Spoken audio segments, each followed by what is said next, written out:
बिस्मिल्लाहिर्रहमानिर्रहीम। अस्सलामु अलैकुम वरहमतुल्लाहि वबरकातुहू। ये 3 दुआएं ऐसी हैं हमें रोज़ाना अल्लाह से मांगनी चाहिए। पहली है अल्लाहुम्मा इन्नी अस्अलुका हुस्नुल खातिमा, ए अल्लाह मेरा खात्मा अच्छा करना। दूसरी है अल्लाहुम्मा रज़ुक़नी तौबतन नसूहन क़ब्लल मौत, ए अल्लाह मौत से पहले मुझे सच्ची तौबा नसीब फरमाना। और तीसरी है अल्लाहुम्मा या मुक़ल्लिबल क़ुलूबि सब्बित क़ल्बी अला दीनिक, ए दिलों के फेरने वाले मेरे दिल को अपने दीन पर साबित कदम रख।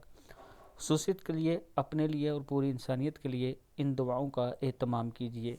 इस वीडियो को आप दोस्तों ने आगे ज़रूर शेयर करना है। और इसके साथ मैं अपने तमाम चाहने वालों से गुजारिश करना चाहता हूँ कि अगर आप ऑनलाइन कुरान पाक क्लासेस लेना चाहते हैं, ऑनलाइन कुरान पाक का नाज़रा पढ़ना चाहते हैं, तो ये मेरा व्हाट्सअप नंबर है, इस पर आप मुझसे रब्ता कर सकते हैं। अस्सलामु अलैकुम वरहमतुल्लाहि वबरकातुहू।